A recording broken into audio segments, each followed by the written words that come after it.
Coffee time. Morning TikTok, how's it going? I know I've been inconsistent about in this platform, but I've been going through some stuff, you know, hashtag painful moments with UCT, deciding what I want to do. But yeah, as many of you know who've liked and started to follow and view the profile, my name's Alex. I have a disability. I use a wheelchair, but my hands are also affected by my disability. I'm not going to give you the title of the disability because if you're going to Google it, you're going to think that I have all the symptoms of the disability. And some of it, yes, I do. Some of it I can overcome by exercise, diet, all of that jazz. Yeah.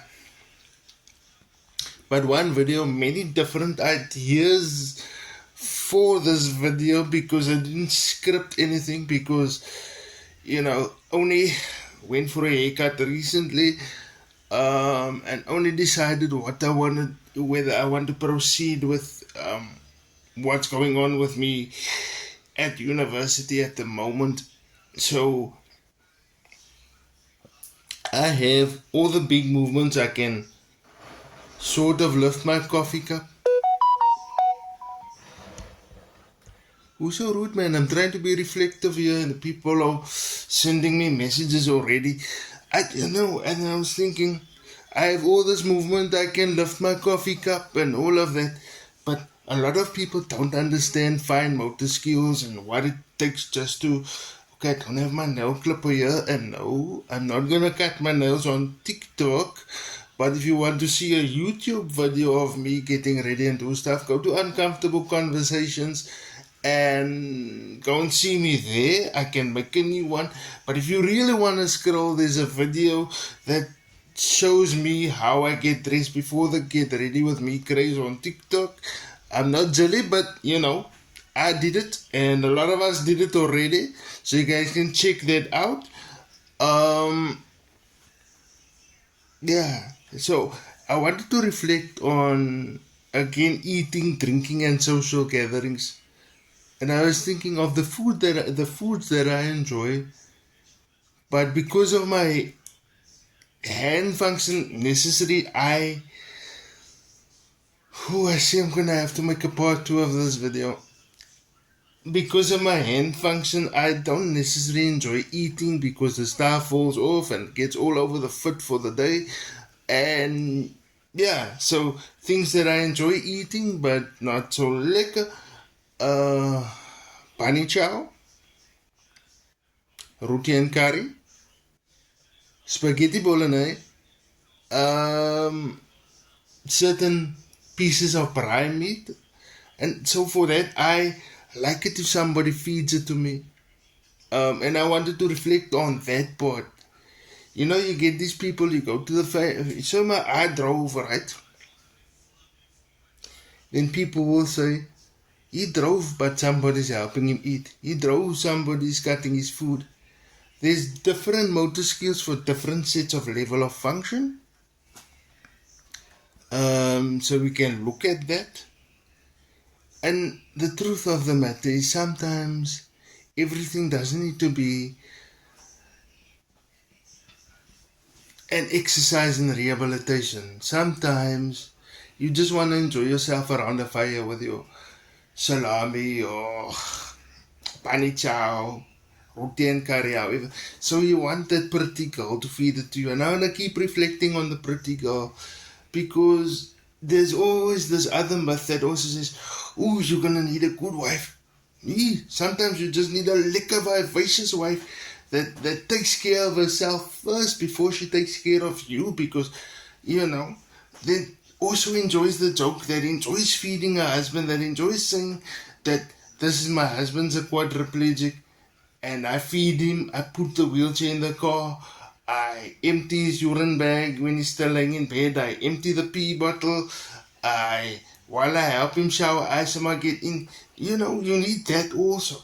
You need that also. Because as crude and as horrible as this sounds, you need also not to be somebody's source of inspiration. Sy maak jy ook uit to nadring that physical affection. And if part of your high is receiving physical affection, you need to say that. You need to say, look man, I prefer waiting until I see that vivacious, curvy woman that takes care of her hair, that puts the right perfume on, that does the nails, that does the things, that makes sure the sexy panty matches the dress. And yeah, I said panty. If you've got problem with the word panty, that's your issue. Yeah, we also need sexy things and sexual freedom. All of those hashtag sexual freedom, hashtag disability, hashtag quad, hashtag whatever you want to put there. Also, please respect other people's sexual orientations. So let's cover it again. We've talked about eating, drinking. We've talked about when we need assistance to eat and drink. We've talked about, this is the other thing. If you smoke while you drink, right? Then smoke while you drink, right? And for those of you sitting around the same fire with a person with a disability that's smoking and drinking, or that has the motor skills issue, don't you dare come and say, you need help to eat, but you can't rook. That is not your lifestyle choice. It's not your choice to make. Don't stand in judgment. We all have our vices. We all need assistance, and we all need that release, be it nicotine with a glass of brandy or a glass of whiskey. Everybody goes through that. Don't stand in judgment. Don't stand in judgment. You know, there was this old thing where, you know, on the back of the school bus, we would talk about wanting girlfriends or, you know, and then the bus driver would say, julle kan skaars straight pus, but julle praat van boyfriends and girlfriends. And then, you know, and that would always affect me because I knew what my sexual identity was from a young guy already. Yeah, I'm straight, but if you throw disability to it, and a lot of people don't know that, yeah, I may smack you, but my body can't move in the way that you think.